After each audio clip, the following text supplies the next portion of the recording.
things that I wanted to do when I became mayor was to make sure that the police department had all of the resources that they need, not just enough to finesse our budget, to make sure they have everything they need, whether it be top quality cars, the latest in weapons, the latest in surveillance equipment, just everything that you need. So since January 1st, it looks like those efforts have really paid off.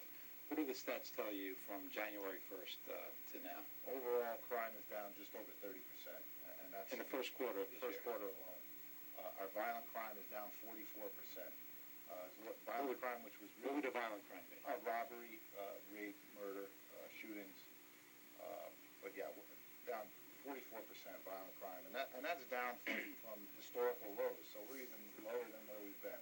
It's really, given what kind of community we have. We have an urban community, a city community, and when we compare us to other communities that are like us, we're just significantly lower in terms of crime. Now, when you say crime is down 40% or 30%, that number itself is not reflective of the low number of. I mean, we're talking about what, 8 or 10 crimes versus 5 or 6. That's a great point. We had 8 robberies last year. So when we talk about we're down, I think we had 1 so far this year and 4 through this period, 3 or 4 through this period last year. So that gives you the greater percentage number. So this is not a crime-ridden city by any stretch of the imagination. Overall number of felonies versus, as a percentage is down, 30, violent felonies are down 44%. 44%. So that's almost a 50% decrease. So I just hope the chief's not going to be looking for a big raise.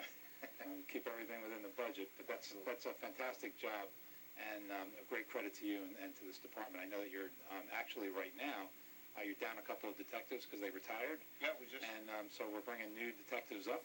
I don't know if has that been done yet? They have been. They're in training for the last 2 weeks. They'll be hitting the streets Monday morning. So so in the first quarter, there's been a great transition. There has. And even with that transition, we lost Martinez, Marcos Martinez, and Todd Gallagher, a long time, over 20 years in the department. And they wound down over a month ago. I remember getting the memorandums that they retired. That's right. So we've been down a couple of detectives, and still the crime is down. So that's a credit to the street officers. And one of the things I do, I have a scanner at my house, and they tell me to keep it on the police band, but I listen to it citywide. But there's a lot of nights I check the thing to make sure it's working, because we don't have a great, it's not a constant chatter of a lot of crimes. No, maybe it was just because it was a tough winter, but... Well, I think, that you have to look at the weather and say that that's part of it. But, again, we'll take some credit. All right. Well, the number, like I said, the stats don't lie, the numbers don't lie, the numbers tell a story. So the chief is going to give us a quick tour of the building, and maybe some of the new police cars that we have. They're beautiful. I'm a car nut myself. I love sports cars. I love fast cars. We used to have the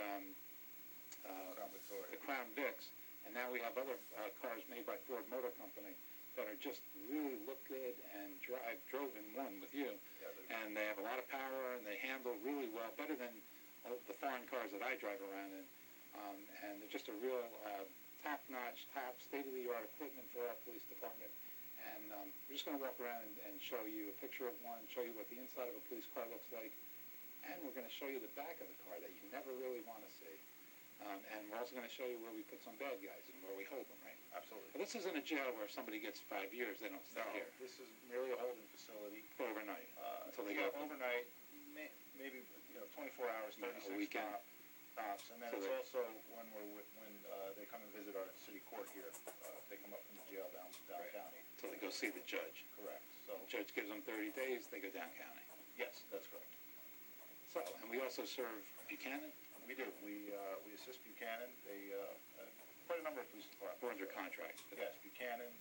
Sometimes Croton will come up here, or the Department of Environmental Conservation Police will house prisoners here as well. And the city gets paid for that? Absolutely. Yeah, it's a shared service, but we do make some money off of it.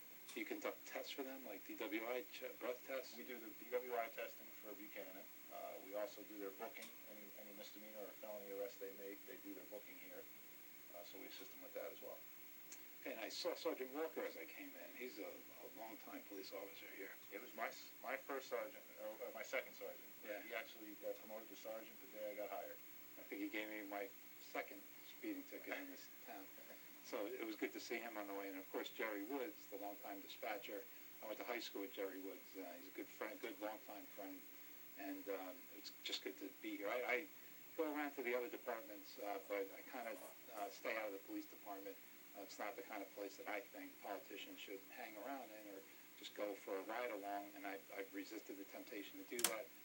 It's much too serious a business to do anything other than a controlled setting like this, to bring the people in and let them actually see what happens here. But so I'm glad to have this opportunity to see your department. Yeah, and the men and women here love to see you here. I mean, that's a morale booster. I'll stop in to say hello, but other than that, I'll just stay out of their way. I'm sure they're happy to see me, but I don't want to ride around in a car and then